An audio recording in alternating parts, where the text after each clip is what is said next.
এখন বলেন তো, বিবাহ বহির্ভূত হারাম রিলেশন কিংবা জিনা বেবিচার, এটা সগীরা গুনাহ না কবিরা গুনাহ? এখন আমাদের সমাজে জিনা বেবিচার কম না বেশি? জোরে বলেন, কম না বেশি?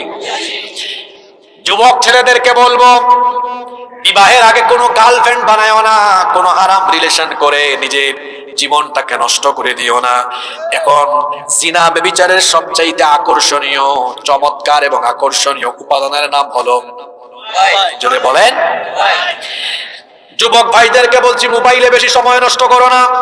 অনেকে আছে রাত 3টা 4টা পর্যন্ত মোবাইলে তাহাজ্জুদ পড়ে, অর্থাৎ 3টা 4টা পর্যন্ত মোবাইল চালায়। মোবাইল চালাতে চালাতে ও ঘুমা থাকতে থাকতে এক একটা ছেলের অবস্থা দেখেন, আহারে, তার গালের দুই পাশে মাংসগুলা হাড্ডির চিপার ভেতরে ঢুকে গিয়েছে। হাঁটলে ঝিমায় ঝিমায় হাঁটে। তরুণ এখনো যুবক, কিন্তু বুড়া চাচার চাইতেও তার শরীরে এনার্জি আরো কম, কারণ ওর ঘুমের অভ্যাস ঠিক নাই, চলাফেরা ঠিক নাই, খাদ্যাভ্যাস কোনো কিছুতে কোনো রুটিন নাই। যুবক ভাইদেরকে বলবো, মোবাইল ব্যবহার করো, কিন্তু অপব্যবহার করে নিজেকে ধ্বংস করে দিও না। জিনা ব্যভিচারের সাগরে গা ভাসিয়ে দিও না। নিজের চরিত্র হবে এমন ইউসুফ আলাইহিস সালামের মতো চরিত্র বানাতে হবে, যাকে আল্লাহ তাআলা দুনিয়ার অর্ধেক সৌন্দর্য দান করেছিলেন, যাকে দেখে মিশরের সুন্দরী রূপসী নারীরা ফল কাটতে গিয়ে নিজেদের আঙ্গুলগুলো কেটে ফেলে দিয়েছিল। আল্লাহু আকবার। তিনি যেই ঘরের দুষ্ট নারী জুলাইখা প্রতিদিন ইউসুফ আলাইহিস সালামকে তার চোখের সামনে দেখতে দেখতে পাগল করা হয়ে একদিন সে নির্জনে তার দাসীর মাধ্যমে তার বেডরুমে আমন্ত্রণ করলো। বেডরুমে নিয়ে এসে 7টা দরজা ছিল, সবগুলো দরজা বন্ধ করে দিল। ইউসুফ আলাইহিস সালামকে কুপ্রস্তাব দিল, বলল, এসো আমার কাছে এসে আমার মনোবাসনা পূরণ করো। ইউসুফ আলাইহিস সালাম তিনি আল্লাহর ভয়ে ওই নারীর দিকে না তাকিয়ে আল্লাহকে ভয় করে, আল্লাহর উপর ভরসা করে তালাবদ্ধ লক করা দরজার দিকে তিনি যখন দৌড় দিলেন, আল্লাহ তাআলা খুশি হয়ে গিয়ে তার কুদরতি চাবি দিয়ে সবগুলো দরজার তালা খুলে দিয়ে দরজা তার জন্য উন্মুক্ত করে দিলেন। যুবক ভাইরা, এরকমই হবে। মহিলা কলেজ, গার্লস স্কুল ছুটি হলে গেটের সামনে ইতরের মতো দাঁড়ায় থাকো না। রাস্তাঘাটে মেয়েদেরকে ডিস্টার্ব করো না। ফেসবুকে মেসেঞ্জারে মেয়েদেরকে কুতকুতানি মারিও না। মেয়েদের পিছনে ঘুরঘুর করে নিজের চরিত্র নষ্ট করো না। তুমি কেন মেয়ের পিছনে ঘুরঘুর করবা অসভ্যদের মতো? বরং তুমি নামাজি হও, চরিত্রবান হও, ক্যারিয়ার বিল্ড আপ করো। যদি তোমার চরিত্র ভালো হয়, ক্যারিয়ার ভালো হয়, এই দিলশাদপুর লক্ষ্মীপুরের সুন্দরী সুন্দরী মেয়ের বাপ তোমার কাছে তার মেয়ে বিয়ে দেওয়ার জন্য তোমার পিছে ঘুরঘুর ঘুরঘুর ঘুরঘুর ঘুরঘুর করবে। তুমি সিদ্ধান্ত নাও। এই মিসকিন ছেলেরা, ব্যাচেলর, অবিবাহিত, তোমরা কথা বলো। এখন বলো, তোমরা কি মেয়েদের পিছনে ঘুরবা না মেয়েদের মা বাপকে ঘুরাবা? ঘুরবে না ঘুরাবে? তো ঘুরালে কি করতে হবে? ইতরের মতো মেয়েদেরকে ডিস্টার্ব করা যাবে? অবিবাহিত ছেলে তোমাদেরকে বলছি, শোনো, রাসূল তোমাদেরকে বলেছেন, ইয়া শাবাব আল ইসলাম, হে ইসলামের যুবকেরা, গদ্দু আবসারুকুম, তোমাদের চক্ষুকে তোমরা নিম্নগামী করো। কারণ চক্ষু হলো হৃদয়ের আয়না। এই চক্ষুকে হেফাজত না করে যদি আপনি আল্লাহ তাআলার নিষেধ করা জিনিসের দিকে তাকান, তাহলে দেখবেন হৃদয় দিয়ে সেটা ভাবতে ভাবতে অ্যাকশনে যাওয়ার সম্ভাবনা আছে। আল্লাহর নবী বলেছেন, এজন্য চক্ষুকে হেফাজত করো। আর তোমরা গদ্দু ফুরুজাকুম, তোমাদের লজ্জাস্থানের হেফাজত করো। যদি তোমরা এভাবে তোমাদের চোখ আর লজ্জাস্থানের হেফাজত করে যদি তোমরা তোমাদের চরিত্রের জিম্মাদারি গ্রহণ করো, আমি যুবকদেরকে সুসংবাদ দিচ্ছি, আল্লাহর নবী বলেছেন, কিয়ামতের দিন আমি নবী নিজে তার জন্য জান্নাতের জিম্মাদার হয়ে যাব। কবিরা গুনাহ থেকে বেঁচে থাকলে কিভাবে নেক আমলের মাধ্যমে সগীরা গুনাহ মাফ হয়ে যায়? আমরা যখন ওযু করি, ওযুর পানি যখন আমরা আমাদের অঙ্গ প্রত্যঙ্গে ব্যবহার করি, আমাদের অঙ্গ প্রত্যঙ্গে ওযুর পানি যখন ব্যবহার হয়ে অঙ্গ প্রত্যঙ্গ বেয়ে বেয়ে যখন ওযুর পানি পড়তে থাকে, ওযুর পানির সাথে বান্দার সগীরা গুনাহ ঝরে পড়ে যেতে থাকে। আপনি যখন মুখের মধ্যে পানি নেন, কুলি করেন, মুখে নেওয়া পানি যখন কুলি করে ফেলে দেন, সেই পানির সাথে আপনার মুখের সগীরা গুনাহ মাফ হয়ে যায়। যখন আপনি মুখমণ্ডল ধৌত করেন, অজুর পানি যখন মুখমণ্ডল ধুয়ে বেয়ে বেয়ে পড়ে চোখের এবং চেহারার সগীরা গুনাহগুলো অজুর পানির সাথে ঝরে পড়ে, আপনি যখন 2 হাত কনুই পর্যন্ত ধৌত করেন, অজুর পানি যখন 2 হাত বেয়ে বেয়ে পড়ে, অজুর পানির সাথে 2 হাতের সগীরা গুনাহগুলো ঝরে ঝরে পড়ে। পা যখন ধৌত করেন, এভাবে পায়ের সগীরা গুনাহগুলো মাফ হয়ে যায়। তাহলে বোঝা গেল নেক আমলের মাধ্যমে সগীরা গুনাহ মাফ হয়। আরেকটা হাদিস শোনেন, যেমন 5 ওয়াক্তের নামাজ, এটি উত্তম একটি নেক আমল। বুখারীর হাদিসে এসেছে, আল্লাহর নবী বলেছেন, আস-সালাওয়াতুল খামসু ওয়াল জুমআতু ইলাল জুমআতি কাফারাতুল লিমা বাইনাহুন্না মা লাম তাকশিল কাবাইর। আল্লাহর নবী বলেছেন, কেউ যদি 5 ওয়াক্ত নামাজ যথাসময়ে যথাযথভাবে আদায় করে, এইভাবে যদি এই ব্যক্তি এক জুমা থেকে নিয়ে পরবর্তী জুমা পর্যন্ত পুরো সপ্তাহের নামাজ সে যদি যথাসময়ে যথাযথভাবে আদায় করে, আর এই ব্যক্তি যদি কবিরা গুনাহ থেকে বেঁচে থাকে, তাহলে 5 ওয়াক্ত নামাজের আমলের কারণে আল্লাহ তার ডেইলি, দৈনিক এবং পুরো সপ্তাহের সগীরা গুনাহ মাফ করে দিবে। আপনাদের মনোযোগ আছে তো? অমনোযোগী হয়েন না। এরপর দেখুন, দুরূদ হচ্ছে একটা লাভজনক আমল। আল্লাহর নবী বলেছেন, মান সাল্লা আলাইয়া সালাতান ওয়াহিদাতান সাল্লাল্লাহু আলাইহি 10 সালাওয়াত। আল্লাহর নবী বলেছেন, যে ব্যক্তি আমার উপরে একবার দুরূদ পড়বে, আল্লাহ ওই ব্যক্তির উপরে 10 বার রহমত নাজিল করেন। শুধু তাই নয়, ওয়া হুত্তাত আনহু 10 খাতিআত। যে ব্যক্তি আমার উপরে একবার দুরূদ পড়ে, আল্লাহ ওই ব্যক্তির আমলনামা ওপেন করে তার আমলনামা থেকে সঙ্গে সঙ্গে 10টা সগীরা গুনাহ মাফ করে দেন।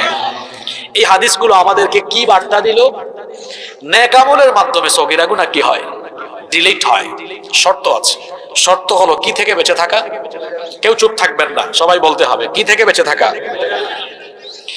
এবার প্রশ্ন হলো, আমি আপনি কি কবিরা গুনাহ থেকে বেঁচে থাকতে পারি? আমি আপনি তো কবিরা গুনাহ থেকে বেঁচে থাকতে পারছি না। আজকে আসমানের উপরের আর জমিনের তলের কোনো ওয়াজ হবে না, সব ওয়াজ হবে আসমানের নিচে আর জমিনের উপরে। আপনার গ্রামে, সমাজে, এলাকার সাথে প্রতিটা লাইন দেখবেন মিলবে। এজন্য মনোযোগী থাকবেন, অমনোযোগী হবেন না। যুবক ভাইরা, আপনাদের দৃষ্টি আকর্ষণ করছি, আপনাদের অমনোযোগী হলে চলবে না, কারণ যুবকেরা হচ্ছে ইসলামের মেরুদণ্ড। যুব সমাজ হচ্ছে মুসলিম উম্মার প্রাণশক্তি। যুব সমাজ যদি ইসলামের পথে থাকে, মুসলিম উম্মাহকে রুখে দেওয়ার দুঃসাহস পৃথিবীর কারোরই থাকবে না। তো মুসলিম উম্মাহ এটাকে শক্তিশালী করার জন্য যুবকরা কি শুধু চিল্লাইলে হবে না, যুবকদেরকে দ্বীনি জ্ঞানে সমৃদ্ধ হতে হবে। আর দ্বীনি জ্ঞান অর্জনের প্রধান উৎস হলো, জোরে বলেন, হ্যাঁ, যুবকদেরকে শুধু শরীরে বড় হলে চলবে না, বাসতাতান ফিল ইলমি ওয়াল জিসম, শরীর এবং জ্ঞান দুই দিক থেকে সমৃদ্ধ হওয়া লাগবে। এজন্য যুবক ভাইয়েরা মনোযোগী থাকতে হবে। পারবো তো আমরা ইনশাআল্লাহ? আমরা তো কবিরা গুনাহ থেকে নিজেকে সেফ রাখতে পারছি না। আমাদের সমাজে আমরা যদি সমাজের চিত্র দেখি, তাহলে দেখব হর হামেশা অবচেতন মনে, অনুভূতি শূন্য হয়ে মানুষ নিত্য নৈমিত্তিক প্রতিদিন কবিরা গুনাহ করছে। তাদের এই কর্মকাণ্ড দেখে কেন জানি আমার মনে হয় এটা যেন স্ব ইচ্ছায়, নিজের ইচ্ছায় এই ব্যক্তি তাকে জাহান্নামের পথে নিজেই নিজেকে পরিচালনা করছে। ইন্না লিল্লাহি ওয়া ইন্না ইলাইহি। আজকে এই রকমের ভয়াবহ 4টা কবিরা গুনার কথা বলবো, যেগুলো আপনাদের গ্রামে আছে, প্রতিটি গ্রামে, প্রতিটা এলাকায় আছে। এ যেন এই কাজগুলো করে এক ব্যক্তি নিজেই নিজেকে স্বেচ্ছায় জাহান্নামের দুয়ারের দিকে ঠেলে দিচ্ছে। আল্লাহ আমাদেরকে হেফাজত করে। নেক আমলের মাধ্যমে আপনার সগীরা গুনাহ মাফ হবে, কিন্তু কখন? কবিরা গুনাহ থেকে বেঁচে থাকবেন যখন। আসেন তো আজকে আমাদের সমাজের কমন 4টা কবিরা গুনাহ নিয়ে কথা বলি, দেখি এগুলো আমাদের সমাজে আছে কিনা। মনোযোগ থাকবে আপনাদের। নাম্বার 1 শুরু হয়ে গেছে। 1, ইচ্ছা করে ফরজ নামাজ ত্যাগ করা, ইচ্ছে করে ফরজ নামাজ ছেড়ে দেওয়া। আপনারাই বলেন, সগীরা গুনাহ না কবিরা গুনাহ? এখন আমাদের গ্রামে, দিলশাদপুরের এই গ্রামের মসজিদে আজান হলে একদম মসজিদ পরিপূর্ণ হয়ে যায়, তাই না? জোরে বলেন। আপনারাই জবাব দিলেন। আপনাদের জবাব শুনে মনে হলো তার মানে এই এলাকায় আমরা নামাজ ছেড়ে দিয়ে দিয়ে নিজেরা কবিরা গুনাহে লিপ্ত আছি। ইন্না লিল্লাহি ওয়া ইন্না ইলাইহি। এখানে যে মাহফিলে আসলেন, ওয়াজ শোনা হলো নফল, আর নামাজ আদায় করা হলো ফরজ। কিন্তু আমাদের নামাজের কোনো খবর। আল্লাহর নবীর সময়ে মসজিদ ছিল কাঁচা, মসজিদের ছাদ ছিল খেজুর পাতার ছাউনি করা, মসজিদের নিচে ফ্লোরে কোনো টাইলস ছিল না, কোনো দামি কার্পেটও ছিল না। আল্লাহর নবীর মসজিদ ছিল কাঁচা, কিন্তু মুসল্লি ছিল পাকা। আর আমাদের মসজিদ এখন গ্রামে গ্রামে হয়েছে পাকা, কিন্তু আজান হলে মুসল্লির অভাবে মসজিদ আমাদের থাকে ফাঁকা। আমাদের সবচাইতে বড় দুশ্মন, সবচাইতে বড় শত্রু, সবাই বলেন তার নাম হলো। যুবকদের ব্যাটারি ফিউজ হয়ে গেল নাকি? যুবক তো যুবকের মতো কথা বলবে। আমাদের সবচাইতে বড় দুশ্মনের নাম কি?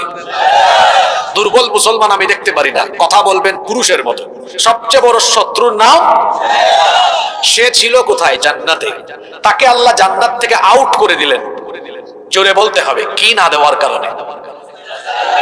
সবাই বলেন, কি না দেওয়ার কারণে? কয়টা দেয় নাই? জোরে জোরে। একটা না দেওয়ায় জান্নাত থেকে আউট। দেখি কে বলতে পারেন প্রতিদিন আমাদের জন্য 5 ওয়াক্ত নামাজের শুধু ফরজ আদায় করলে ফরজে সাজদার সংখ্যা কয়টা? 17 তো রাকাত, প্রতি রাকাতে সাজদা 2টা, 17 দ্বিগুণে ইন্না লিল্লাহ। একটা সাজদা না দিয়ে হে জান্নাত থেকে আউট, আর আমরা 34টা সাজদা না দিয়ে জান্নাতের আশা করে বসে আছি। মনে হয় জান্নাত তার নানার বাড়ি। কথা কি বোঝা যায়? ডেইলি সাজদা ফরজ কয়টা? আমি সুন্নত আর নফল বাদ দিয়ে যদি ফরজের রাকাত হিসাব করি, সাজদা কয়টা? 34টা। তো ইবলিস সে একটা না দিয়ে আউট, আর আমরা 34টা না দিয়ে বসে আছি জান্নাতের আশায়। এখন আমাকে বলেন তো দেখি, ইবলিস আমাদের শত্রু, আমাদের দুশ্মন হিসাবে সে কি আমাদেরকে জান্নাতে নেওয়ার কাজ করবে না জাহান্নামে নেওয়ার কাজ করবে? জোরে বলতে হবে।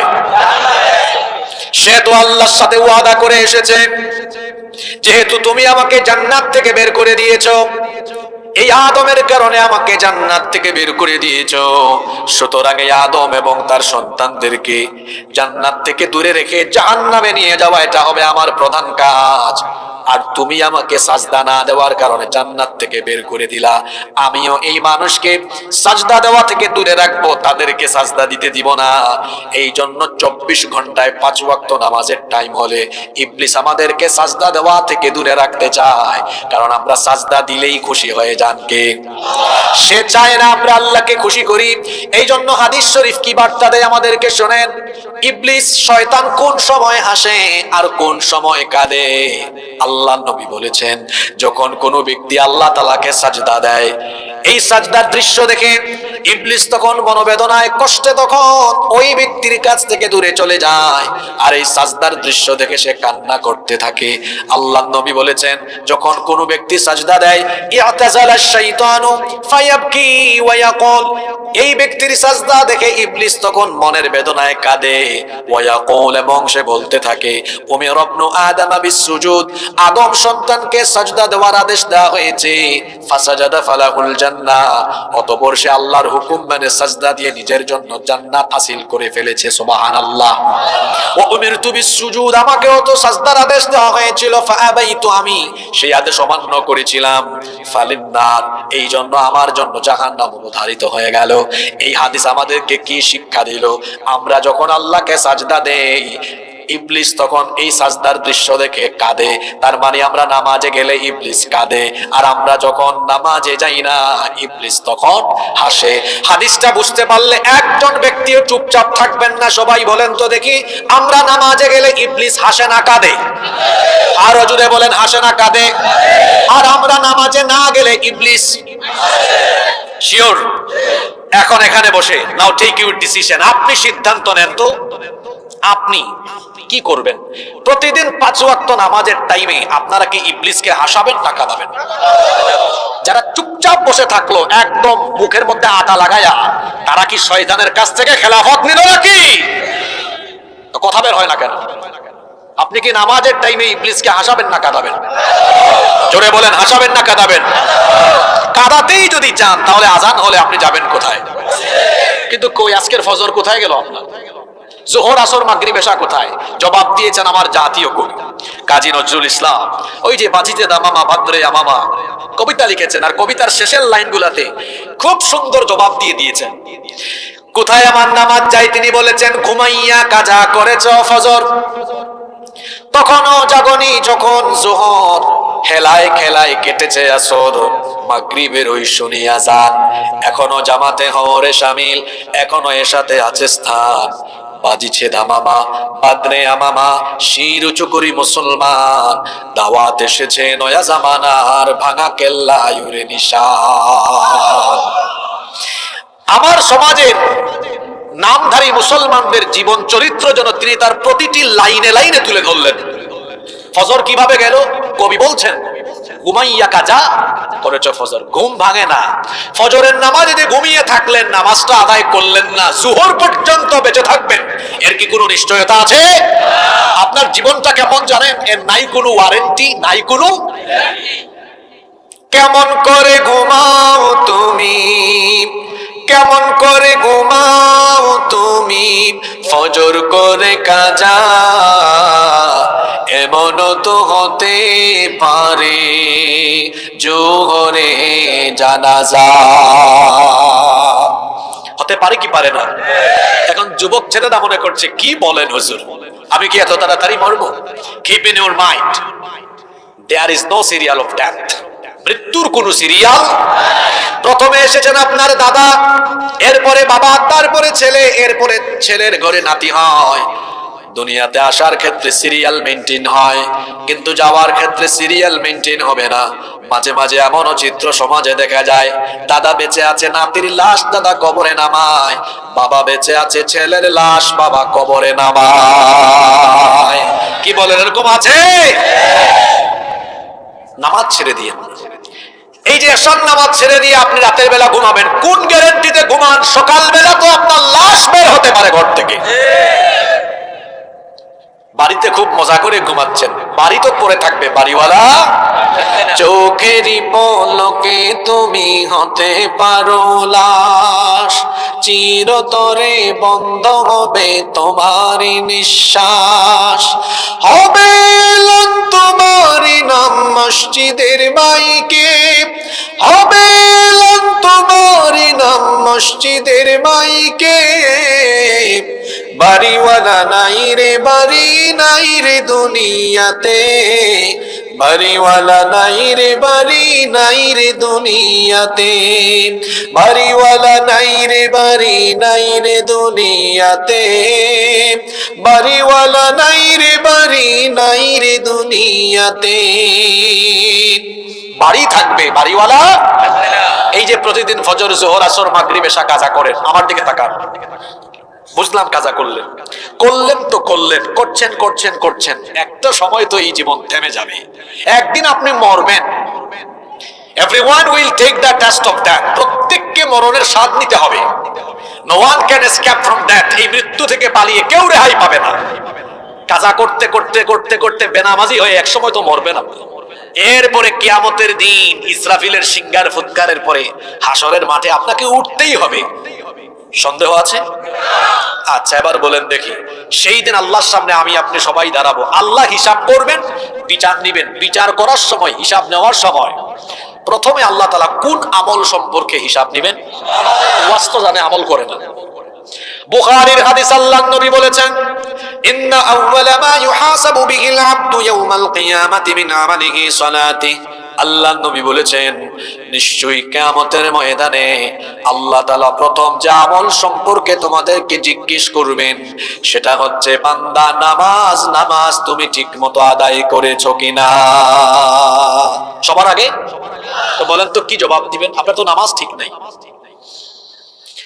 রাসূল বলেছেন, বাইনাল আবদি ওয়া বাইনাল কুফরি তারকুস সালাহ। আল্লাহর বান্দা আর কাফিরের মধ্যে পার্থক্য হলো নামাজ ছেড়ে দেওয়া। মুমিন নামাজ ছাড়তে পারে? মুমিন ব্যক্তি কখনো নামাজ ছাড়তে পারে না। যার মধ্যে নামাজ নাই তার মধ্যে, কই হুজুর এটা কোনো কথা কইলেন আপনি? আপনি কি জানেন আমার নাম কি? কি তা? আমার নামই তো ঈমান আলী। আমার ঈমান থাকে না কেমনে? আমার বাপ তো আমার নামই রেখে দিয়েছে ঈমান আলী। অনেক মানুষের নাম আছে না ঈমান আলী? আমার দেশে আবার অনেক মানুষের নামের সাথে কাজের কোনো, যেমন এক ব্যক্তির নাম ফজর আলী, ফজরের সময় ঘুমায়। আরেকজনের নাম জোহর আলী, জোহরের নামাজ আদায় করে না। আরেকজনের নাম হলো রমজান আলী, রমজান মাসে দুপুর বেলা গাজ্জা টানে। আরেকজনের নাম কুরবান আলী, সামর্থ্য আছে কিপটা বেটা কুরবানি দেয় না। এইরকম নামে কামে অনেকের মিল। অনেকের নাম ঈমান আলী, কিন্তু কাজে কর্মে হয়ে যায় বেঈমান আলী। দেখা যায় নাম ঈমান আলী, হজ করে নামের আগে হাজি বা আল হাজ লাগিয়েছে, হাজি ঈমান আলী। আজানের টাইমে তার নামাজ নাই। তারপর যত ধরনের অন্যায় অপকর্ম সব সে করে বেড়ায়। এই ব্যক্তির নামে ঈমান আলী হলেও তার কর্মকাণ্ডে সে বেঈমান আলীতে পরিণত হয়েছে। এরকম বেঈমান আলী কম বেশ প্রতিটা এলাকায় আছে না নাই? খবরদার, নামাজ কাজা করবেন না, নামাজ ছেড়ে দিবেন না।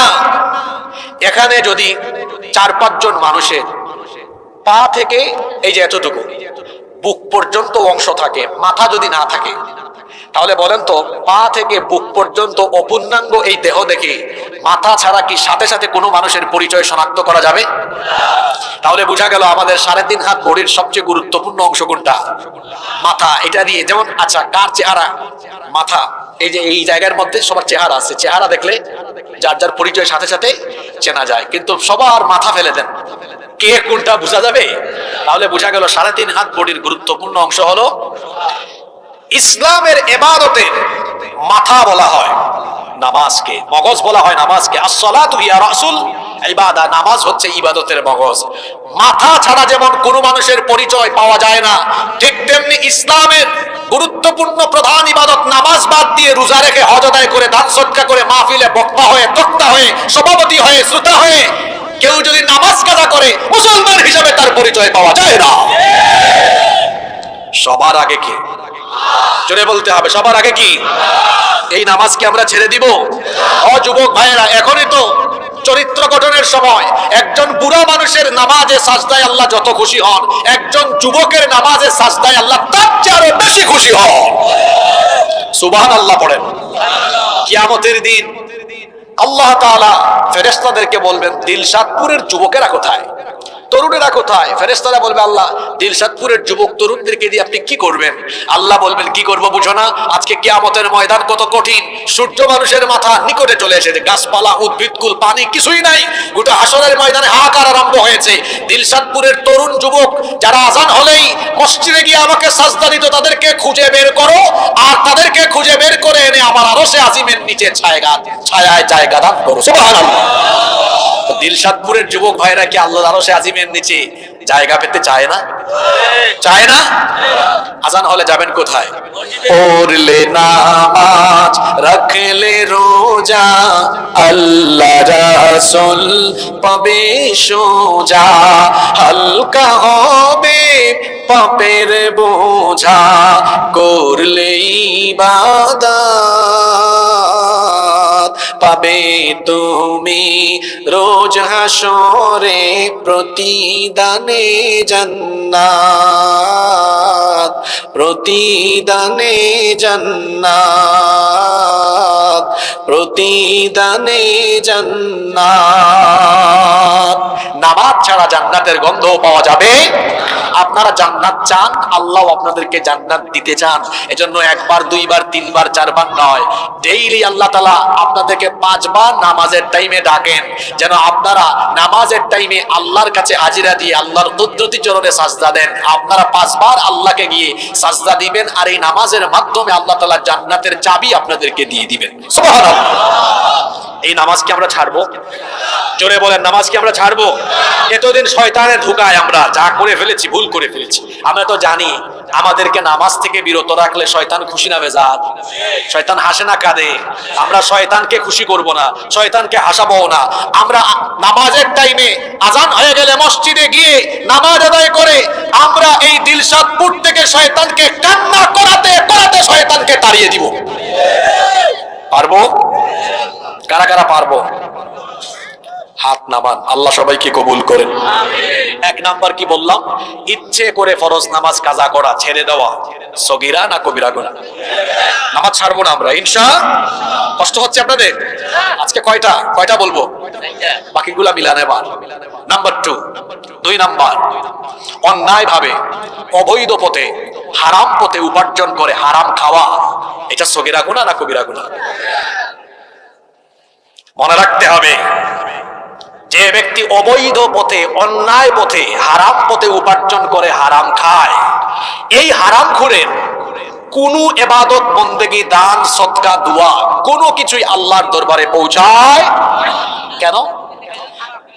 কারণ হলো মুসলিম শরীফের হাদিস। এই হাদিসের বর্ণনাকারী সাহাবী হচ্ছেন আবু হুরায়রা রাদিয়াল্লাহু আনহু। তিনি বলছেন আল্লাহর রাসূল বলেছেন, ইন্নাল্লাহা তাইয়্যিব লা ইয়াকবালু ইল্লা তাইয়্যিবা, নিশ্চয়ই আল্লাহ পবিত্র, পবিত্র ছাড়া কোন জিনিস তিনি অ্যাকসেপ্ট করেন না, কবুল করেন না। ওয়া আন্নাল্লাহা আমারাল মুমিনিনা বিমা আমারা বিহিল মুরসালিন, আল্লাহ তাআলা রাসূলদেরকে যে আদেশ করেছেন মুমিনদেরকেও একই রকমের আদেশ করেছেন। সুম্মা যাকারার রাজুল, এরপরে আল্লাহর নবী এমন এক ব্যক্তির কথা, এমন এক ব্যক্তির ঘটনা উল্লেখ করলেন। শুনতেছেন? এক ব্যক্তির ঘটনা আল্লাহর নবী শোনালেন। ইউতিলুস সাফার, যেই ব্যক্তি লম্বা সফরে বের হয়েছে, লম্বা সফরে পথ চলতে চলতে এতটাই ক্লান্ত শ্রান্ত পরিশ্রান্ত হয়েছে, আল্লাহর নবী বলছেন আশআসা আগবারা, তার মাথার চুল এলোমেলো উস্কো খুস্কো হয়ে গিয়েছে, পুরা গায়ে ধুলাবালি যুক্ত বদন আর উস্কো খুস্কো চুল নিয়ে এক পথিক সফরে বের হয়ে লম্বা পথ পাড়ি দিচ্ছে। হঠাৎ করে সে কি করলো? ইয়ামুদ্দু ইয়াদাইহি ইলাস সামা, দুই হাত আকাশের দিকে বাড়িয়ে দিয়ে দোয়া আরম্ভ করলো, ইয়া রাব্বি ইয়া রাব্বি, হে রব হে রব, আমাকে এইটা দেন ওইটা দেন, আল্লাহর কাছে দোয়া আরম্ভ করলো। আল্লাহ নবী বললেন, অথচ এই ব্যক্তির পরিচয় হলো ওয়া মাতামুহু হারাম ওয়া মাশরাবুহু হারাম ওয়া মালবাসুহু হারাম, এই ব্যক্তি প্রতিদিন যে খাবার খায় হারাম টাকায়, হারাম উপার্জনে, হারাম টাকায় কেনা হারাম খাবার, হারাম পথে উপার্জন করা হারাম টাকার পানীয়, এরপরে হারাম পোশাক পরিচ্ছদ পরিধান করেছে। এইভাবে করে হারাম খাওয়ার কারণে তার শরীরের রক্ত আর মাংস এগুলো হয়েছে হারাম। এই হারাম খেয়ে হারাম শরীর গঠন করে যখন তার হারাম শরীর নিয়ে আল্লাহর ইবাদত বন্দেগী করে হাত বাড়ায়, আল্লাহর নবী বলেন এই হারাম খুরের কোনো দোয়া কোনো ইবাদত আল্লাহ তখন কবুল করেন না। শুধু সুবহানাল্লাহ নাউজুবিল্লাহ পরে ওয়াজ মাহফিল থেকে চলে যায়েন না, হৃদয় দিয়ে কথাগুলো উপলব্ধি করার চেষ্টা করেন। এই হাদিস আপনাদেরকে কি শিক্ষা দিল? তার মানে হলো ইবাদত বন্দেগী দোয়া কবুল এর পূর্ব শর্ত হলো হালাল খাওয়া। জোরে বলতে হবে, কি খাওয়া? Okay fine. এবার শোনেন, বর্তমানে পৃথিবীতে হালাল খেতে পারা এটা সবচাইতে বড় চ্যালেঞ্জের ব্যাপার। কেন? এই কথাটা আমি কেন বললাম? আপনি সমাজের দিকে তাকালে দেখবেন বহু মানুষ হালাল চাকরি করে, হালাল ব্যবসা করে, কিন্তু সেই ব্যক্তি গাফেল হয়ে, সেই ব্যক্তি অবচেতন অনুভূতি শূন্য হয়ে, দায়িত্বহীন হয়ে তার হালালের মধ্যে হারাম ঢুকিয়ে ফেলছে, তার খবরও তার। শোনেন কিভাবে হচ্ছে। আপনি এমন এক প্রতিষ্ঠানে চাকরি করেন, এই প্রতিষ্ঠানে চাকরি করা হারাম না, এখানে হারাম কোনো কাজ হয় না, তাহলে বেতনটাও কি আপনার হালাল। কিন্তু আপনার ডিউটি হলো সকাল 9টা থেকে বিকাল 4টা, আপনি আধা ঘন্টা লেট করে যান, ডিউটির টাইমে ফাঁকিবাজি করেন। এখন এই যে লেট করে যান, প্রতিদিন ফাঁকিবাজি করেন, আপনি বলেন আপনি যে বেতনটা দিচ্ছেন মাস শেষে, এটা কি আর হালাল থাকলো? জোরে বলেন। স্কুল মাদ্রাসা ইউনিভার্সিটিতে চাকরি করেন, আপনি ক্লাসের টাইমে ক্লাস করান না, ক্লাসের 10 মিনিট পরে ঢুকেন, ছাত্রদের হক নষ্ট করেন, মাস শেষে বেতন খান, এটা কি খান আপনি? তারপরে আপনি ব্যবসা করেন, আল্লাহ তো ব্যবসাকে হালাল করেছেন, আপনার হালাল ব্যবসার হালাল উপার্জনে আপনি কিভাবে হারাম মিশ্রণ করছেন? শুনেন, আপনি একটা পণ্য বিক্রির সময় কাস্টমারকে বলছেন, ভাই কসম আল্লাহর আপনাকে কিনা দামে দিয়ে দিলাম। তা আমার প্রশ্ন হলো, আপনি যদি কিনা দামে দিয়েই দেন, এখানে যত বড় বড় বক্তা আছে সবগুলারে ধরে এখানে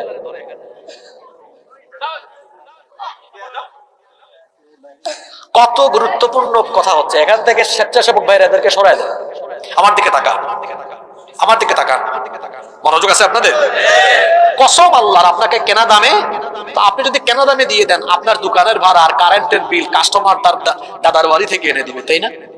তারপরে বিক্রি করার সময় বলছেন, ভাই কসম আল্লাহর, আপনাকে 1 নাম্বার জিনিস দিলাম, 2 নাম্বার জিনিস দিয়ে 1 নাম্বার জিনিস দিয়ে দিচ্ছেন বলতেছেন। এখন বলেন, এখন আপনার ব্যবসার উপার্জন কি হালাল থাকে না হারাম?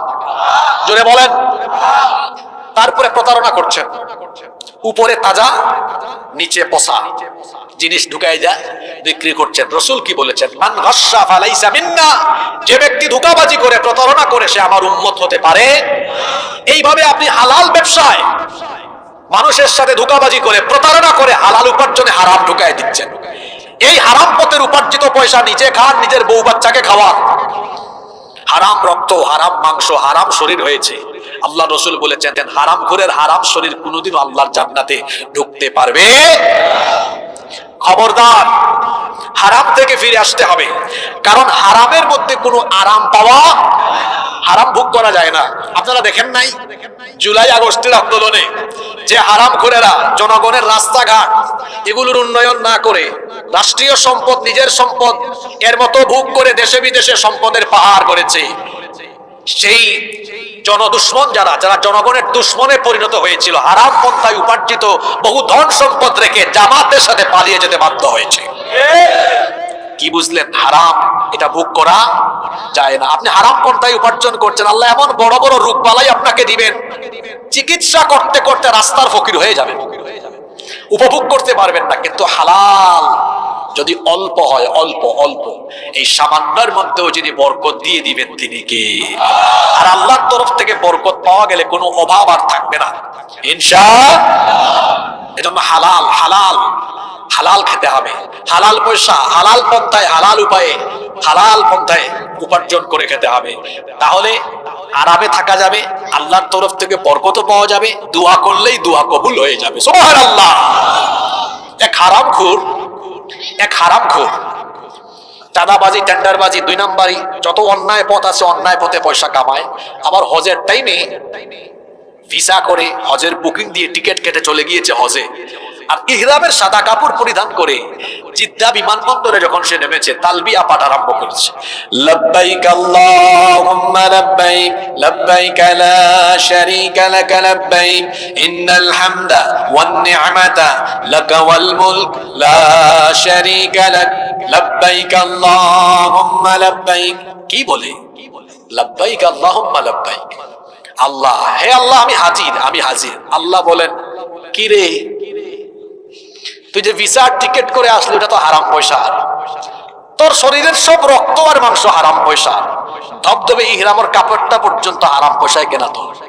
তোর মতো হারাম করে সে আমারে বলিস আল্লাহ আমি হাজির, আমি হাজির। তোর মতো হারাম করে অ্যাটেন্ডেন্স, উপস্থিতি, হাজিরা আমি আল্লাহ কবুল করলাম না। কি বোঝা গেল? আপনি হারাম খেয়ে হারাম পয়সা দান সদকা করেন, হারাম খেয়ে ইবাদত বন্দেগী করেন, হারাম খেয়ে হজ করেন, যাকাত দেন, দোয়া অনুষ্ঠানের আয়োজন করান, হারামখোরের কোন ইবাদত বন্দেগী আল্লাহর কাছে কবুল হয় না। এজন্য আজকের মাহফিলে আমরা সিদ্ধান্ত নিব, হারাম পথে আমরা উপার্জন করব না।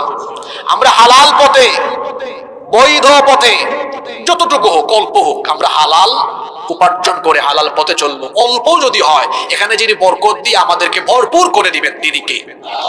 বাড়ি থেকে যে সকল মায়েরা বোনেরা শুনছেন, আমি আপনাদেরকে বলবো, আপনি আপনার স্বামীকে প্রতিদিন এই কথা মনে করিয়ে দেন, প্রিয় স্বামী আমার, আপনি ব্যবসা করেন আর চাকরি করেন, দয়া করে কোনো হারাম ঢুকাইয়েন না, আমাকে আর আমার বাচ্চাদেরকে হারাম খাওয়াইয়েন না।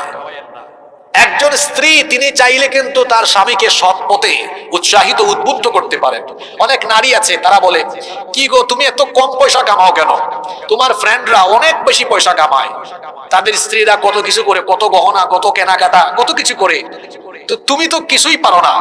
আরে লোকটা তো এত বেশি পারে না, লোকটা ওইটার মতো এত হারাম খায় না। আপনার বলা উচিত ছিল, প্রিয়তম স্বামী আমার, আমাদের ধন সম্পদ যতটা আছে হালাল পথেই থাকুক, আমাদের যদি ধন সম্পদ কম হয় অসুবিধা নেই, আমাদের দুজনের ভালোবাসা থাকলে এই ঘরে বরকত দিয়ে ভরে দিবেন কে? মা বোনদেরকে অনুরোধ করব যে আপনি আপনার স্বামীকে হালাল পথে উপার্জনে উদ্বুদ্ধ করেন। পৃথিবীর প্রত্যেকটা পুরুষের সফলতার পেছনে কোন না কোনো নারীর অবদান থাকে। আবার অনেক ক্ষেত্রে এমন হয় পুরুষ পথভ্রষ্ট হওয়ার পেছনেও নারীদের কুপ্ররোচনা অনেক সময় দায়ী থাকে। আপনাদের কষ্ট হচ্ছে নাকি? মাঝে মাঝে শয়তান যাদেরকে ইনজেকশন মারে, শয়তান যাদেরকে কাতুকুতু মারে, এরা আগে ভাগে উঠে দৌড় মারে।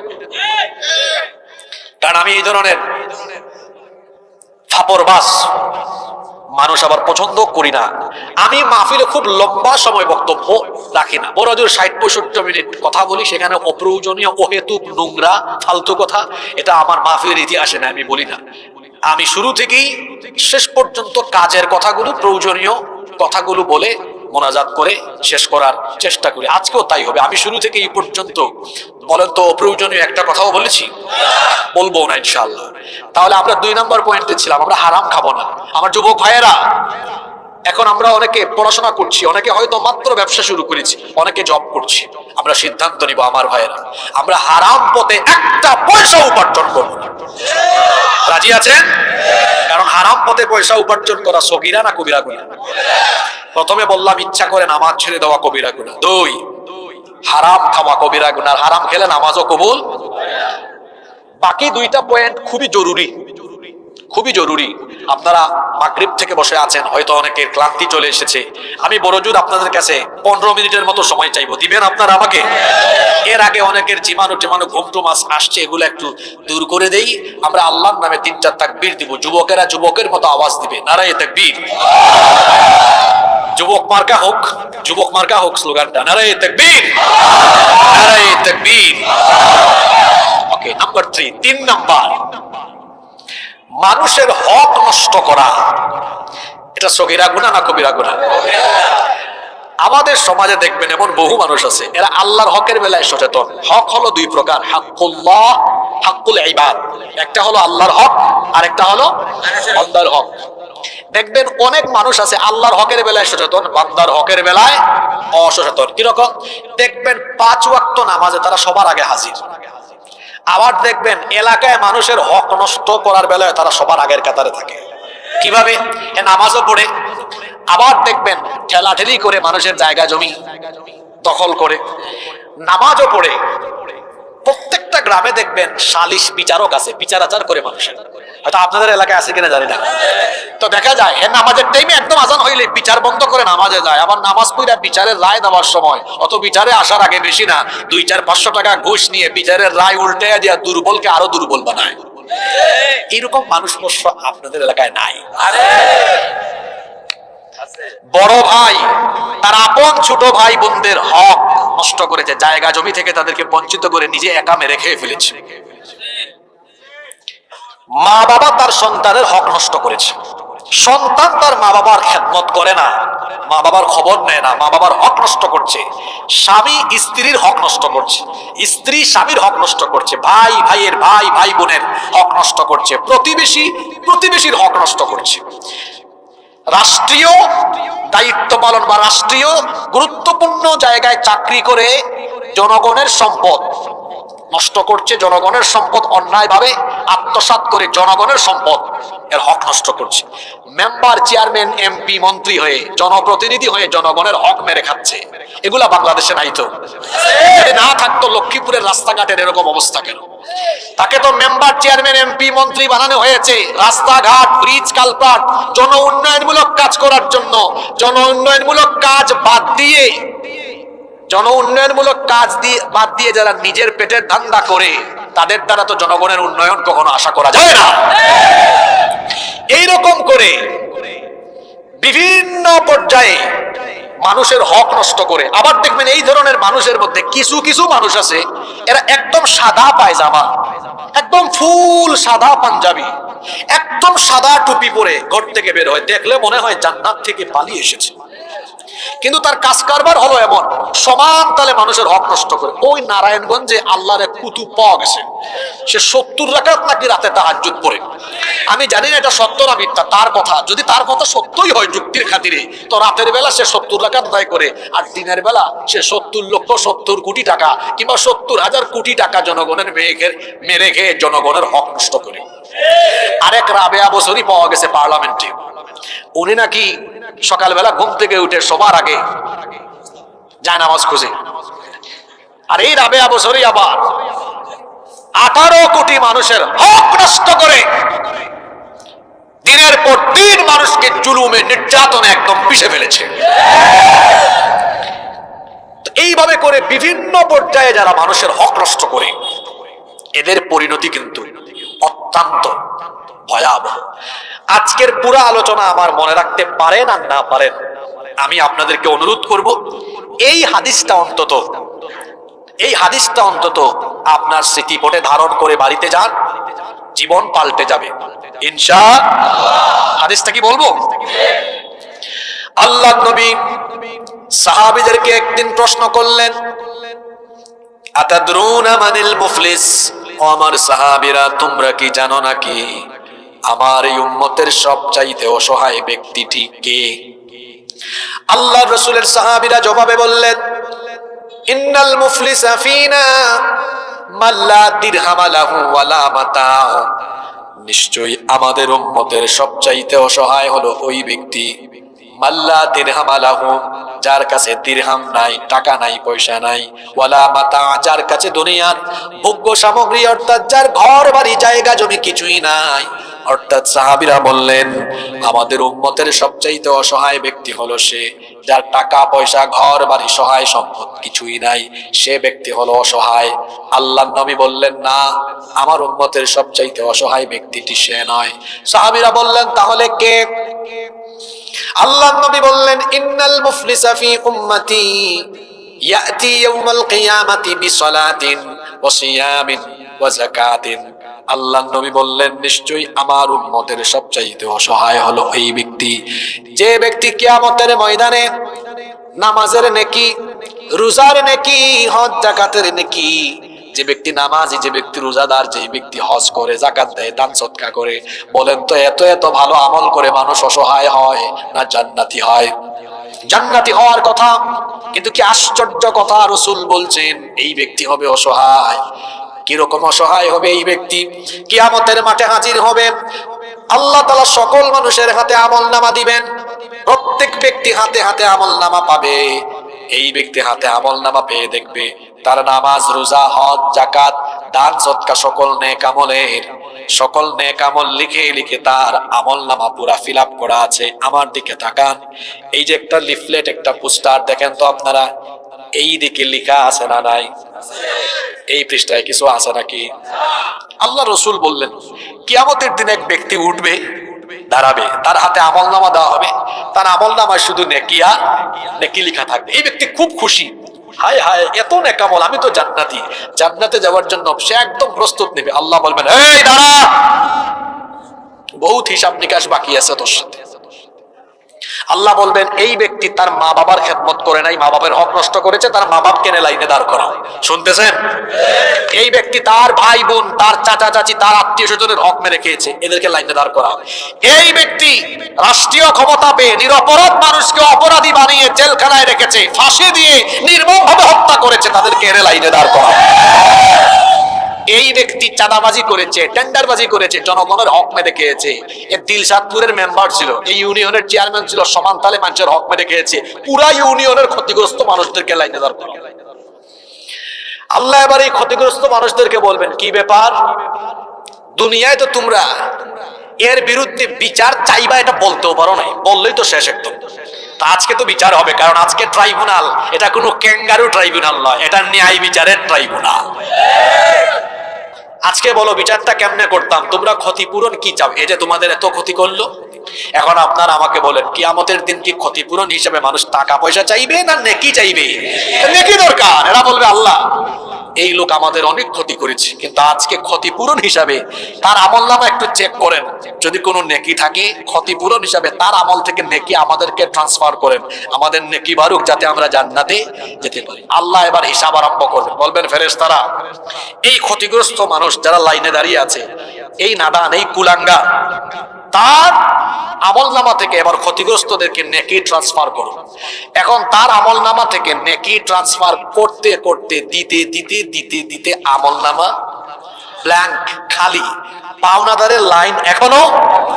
আল্লাহর রাসূল বলছেন যারা নামাজ, রোজা, হজ, যাকাত, দান, সদকা, ওয়াজ মাহফিলে আসা, বক্তা হওয়া, তক্তা হওয়া, আয়োজক হওয়া, সব আমল কইরাও সমান তালে মানুষের হক নষ্ট করে। মানুষের হক নষ্ট করার কারণে কিয়ামতের দিন নিজের আমল মানুষকে দিয়ে আমল শূন্য হয়ে অসহায় হয়ে জাহান্নামী হবে যেই ব্যক্তি, আমার উম্মতের সবচাইতে অসহায় হলো সেই ব্যক্তি। শুধু নাউজুবিল্লাহ পরে বাড়ি চলে গেলে চলবে না, এটা উপলব্ধি করেই হাদিসটা নিয়ে বাড়ি যেতে হবে। কি বুঝলেন? আমি যে ওয়াজ মাহফিলে আইসা সোয়াব কামাইছি, এটা সব পাইছি তো, আমি মানুষের হক নষ্ট করলে এই সোয়াব আরেকজনের কাছে দিয়ে দিতে। তাহলে বলেন, মানুষের হক নষ্ট করা এটা সগীরা গুনাহ না কবিরা গুনাহ? আমরা কি কোনো মানুষের হক নষ্ট করব? ওয়াদা করে দেন আজকের মাহফিলে আমাদের এই গ্রামকে আমরা সম্প্রীতি, সৌহার্দ্য, ভ্রাতৃত্ব দিয়ে আমরা সুন্দর করে গড়ে তুলবো। আমরা কিন্তু চাইলে আমাদের গ্রামকে আমরা সুন্দর বানাতে পারি। দেখা যায় বিভিন্ন গ্রামে আমরা নিজেরা ঠেলাঠেলি করি, মসজিদ নিয়ে মারামারি করি, কমিটিতে কে আসবে কে আসবে না এগুলো নিয়ে আমরা মারামারি করি। আমরা অনেকে মনে করি যে দায়িত্ব এটা আমার জন্য বিরাট বড় কিছু। দায়িত্ব হলো একটা বোঝা, দায়িত্ব হলো একটা কি? যে ব্যক্তি দায়িত্ব পালনে ব্যর্থ হয় অত জাহান্নামে যাওয়ার জন্য নিজের পথ নিজে সহজ করে নেয়।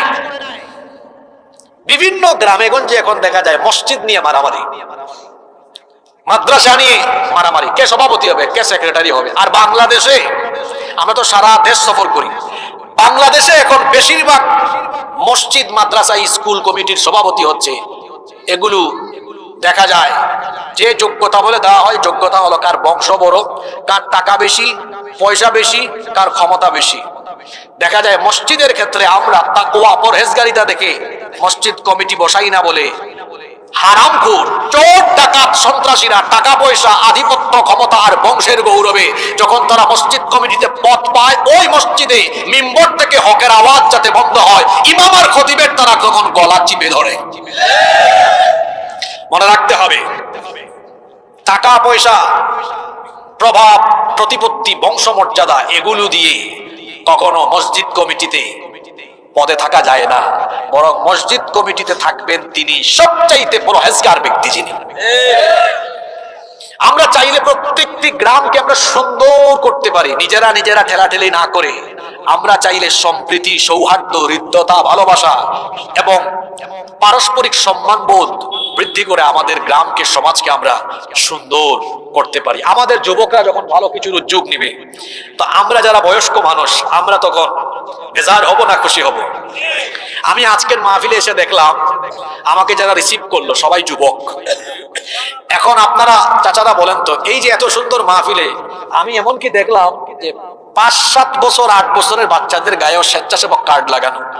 না, আপনাদের ছেলে আর নাতিরা এই যে কোরআন পাগল হইল, আজকে যদি এখানে তারা কনসার্ট, নাচ গানের আয়োজন করতো, এটা দেখলে তো আপনাদের খারাপ লাগতো।